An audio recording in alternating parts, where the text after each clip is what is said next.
علی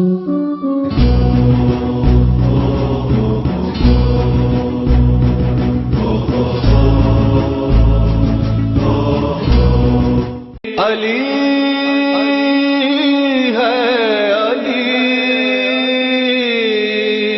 علی ہے علی، علی ہے علی۔ بات یہ تو بہت ہی ہے آسان سی، بات یہ تو بہت ہی ہے آسان سی، کیا کرے مصطفیٰ گر نہ سمجھے کوئی، کیا کرے مصطفیٰ گر نہ سمجھے کوئی۔ صاف الفاظ میں کہہ رہے ہیں نبی، میں ہوں جس کا میرے بعد اس کا ولی۔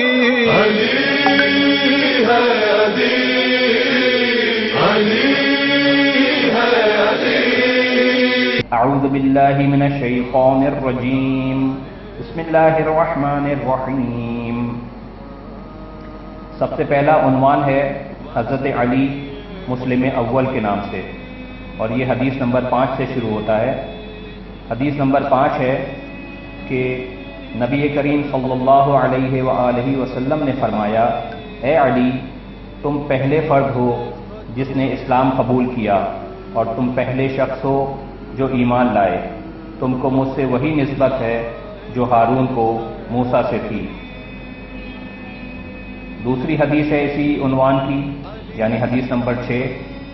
سلمان فارسی سے نقل ہوا ہے کہ رسول خدا صلی اللہ علیہ وآلہ وسلم نے فرمایا، حوض کوثر پر سب سے پہلے مجھ سے وہ ملاقات کرے گا جو تم میں سب سے پہلے اسلام لایا ہے، یعنی علی بن ابی طالب علیہ السلام۔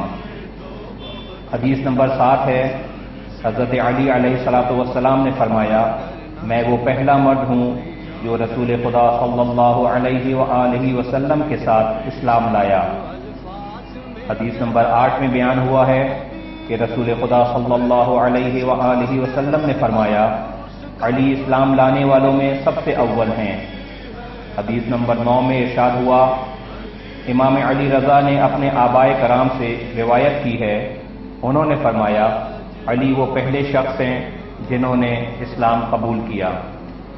صفحہ نمبر 32 پر حدیث نمبر 10 موجود ہے کہ سلمان فارسی سے روایت ہے کہ رسول خدا صلی اللہ علیہ وآلہ وسلم نے فرمایا، میرے بعد اس امت کے بہترین فرد جنہوں نے سب سے پہلے اسلام قبول کیا علی بن ابی طالب ہیں۔ حدیث نمبر 11 میں ارشاد ہوا، زید بن ارقم روایت کرتے ہیں کہ سب سے پہلے جنہوں نے رسول خدا صلی اللہ علیہ وآلہ وسلم کے ساتھ اسلام قبول کیا وہ علی بن ابی طالب ہیں۔ دوسرا عنوان ہے اسی پیج نمبر 32 پر، حضرت علی مومن اول کے نام سے۔ حدیث نمبر 12 پر جو حدیث موجود ہے اس میں رسول خدا صلی اللہ علیہ وآلہ وسلم نے فرمایا، علی پہلے مومن ہیں۔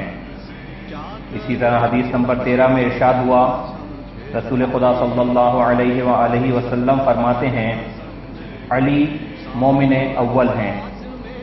حدیث نمبر 14 میں ارشاد ہوا، علی سب سے پہلے مجھ پر ایمان لائے۔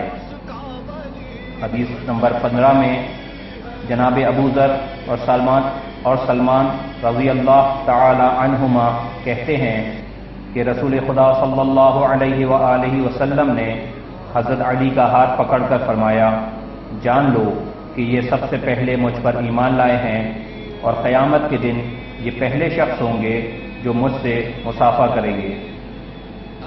صفحہ نمبر 33 پر حدیث نمبر 16 موجود ہے جس میں زید بن ارقم کہتے ہیں کہ رسول خدا صلی اللہ علیہ وآلہ وسلم کے بعد علی بن ابی طالب سب سے پہلے اللہ پر ایمان لائے۔ اسی صفحہ نمبر 33 پر حضرت علی کے ایمان کی فضیلت کے بارے میں حدیث نمبر 17 موجود ہے جس میں رسول اکرم صلی اللہ علیہ وآلہ وسلم نے ارشاد فرمایا، اگر آسمان اور زمین کو ترازو کے ایک پلڑے میں اور حضرت علی کے ایمان کو دوسرے پلڑے میں رکھا جائے تو علی بن ابی طالب کا ایمان بھاری ہوگا۔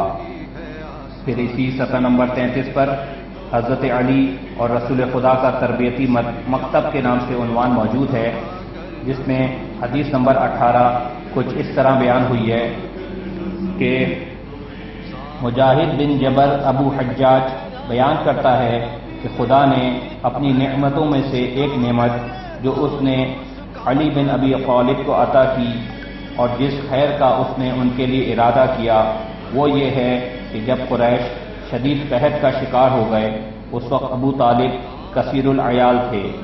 جناب رسول خدا صلی اللہ علیہ وآلہ وسلم نے اپنے چچا عباس سے جو بنی ہاشم میں خوشحال تھے فرمایا، اے ابو الفضل، آپ کے بھائی ابو طالب عیال دار ہیں اور لوگوں پر جو قحط کی مصیبت آ پڑی ہے وہ آپ کے سامنے ہے، لہٰذا آئیے ابو طالب کے پاس چلتے ہیں اور ان کا بوجھ بٹاتے ہیں، اور ایسا کرتے ہیں کہ ان کے ایک بیٹے کو میں لے لیتا ہوں اور ایک کی آپ کفالت کریں۔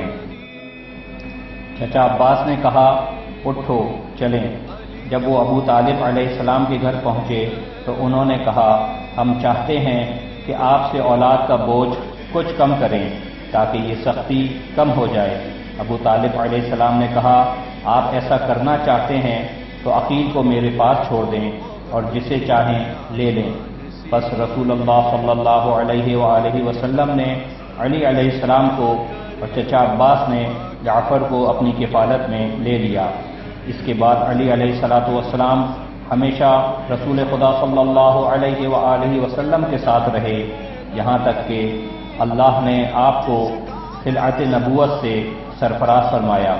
حضرت علی آپ پر ایمان لائے، آپ کی پیروی کی اور تصدیق کی، اور جعفر بھی چچا عباس کے ساتھ رہے، یہاں تک کہ انہوں نے اسلام قبول کیا اور ان کے حالات اچھے ہو گئے۔